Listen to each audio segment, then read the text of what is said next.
Salamat sa First Friday na ito ng ating buwan ng Oktubre, the month of the Holy Rosary, as we try to experience the love of God concretely, not just through this devotion, but to remind us how much God loves us, how much His God and mercy is with us. And we thank God for this. We will talk about the gospel, about the warnings. Woe to you, woe! It is a warning, no? These are warnings out of love, not to make us afraid, not to frighten us, but rather to remind us of His love for us.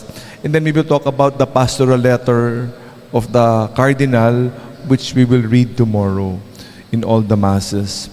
So we talk about the warnings, Woe to you, no?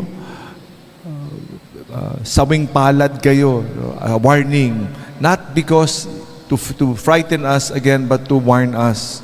Woe to you, Chorazin! Woe to you, Bethsaida! No, it was a warning, a call for conversion, a call for all of us. Because of that call, nagrepent, no? Nagsuot sila ng parang sako, tapos umupo sila sa abo. That is how it is.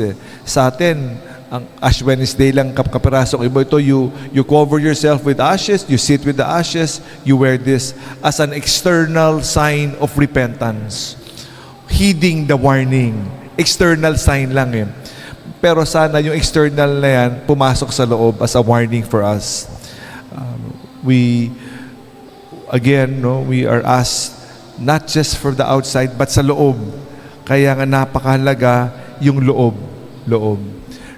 This beautiful line, which is parang nababaliwala, no? Fear of the Lord is the beginning of wisdom. We are very, very familiar. Pero parang wala nang takot. Wala nang takot. No?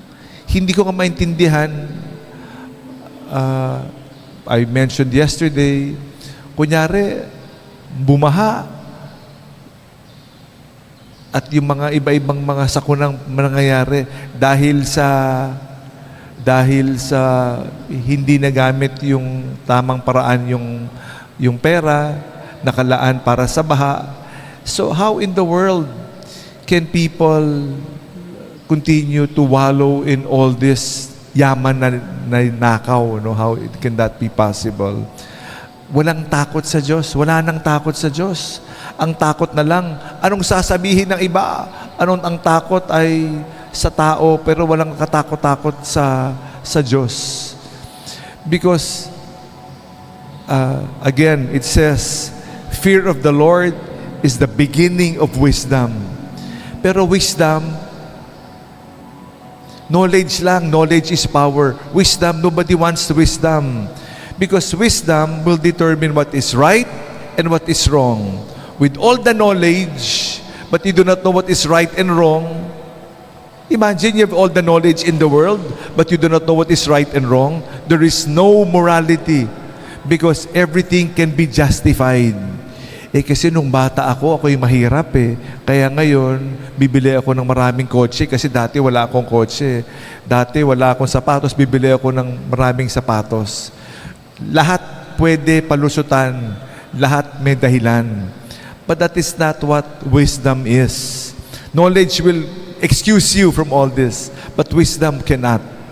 It is right or wrong. It is the morality. So fear of the Lord is the beginning of wisdom. Wisdom is what will save us. Knowledge alone will bring us to hell. Kasi gagamitin ko yung kaalaman ko yan para magpayaman, para sa sariling kapakanan. Wisdom will say, tama na. Hindi na pwede. No? But no wisdom. Knowledge lang, knowledge. Knowledge is power. So we are reminded of how beautiful it is. Ang nakakatakot nga, no, pag wala nang takot sa Diyos, yung salitang manhid,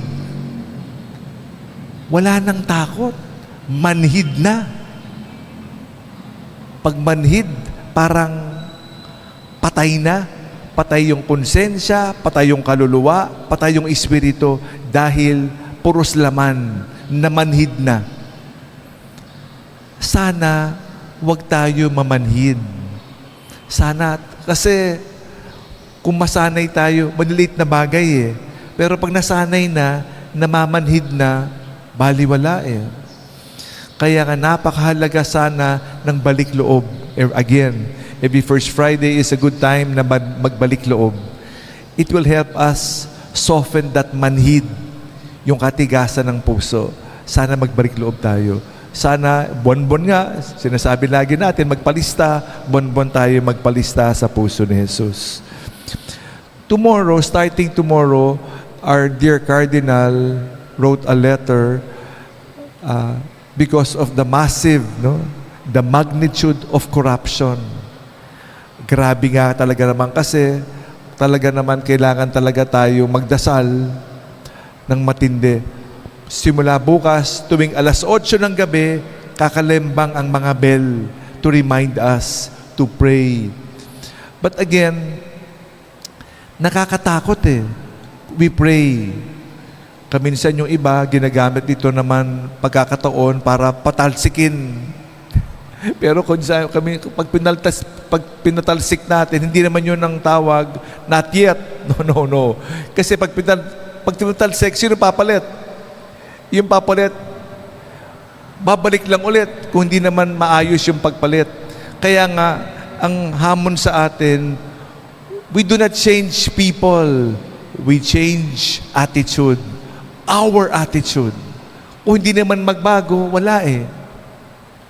Pagdating ng eleksyon, babayaran, nagkalimutan na.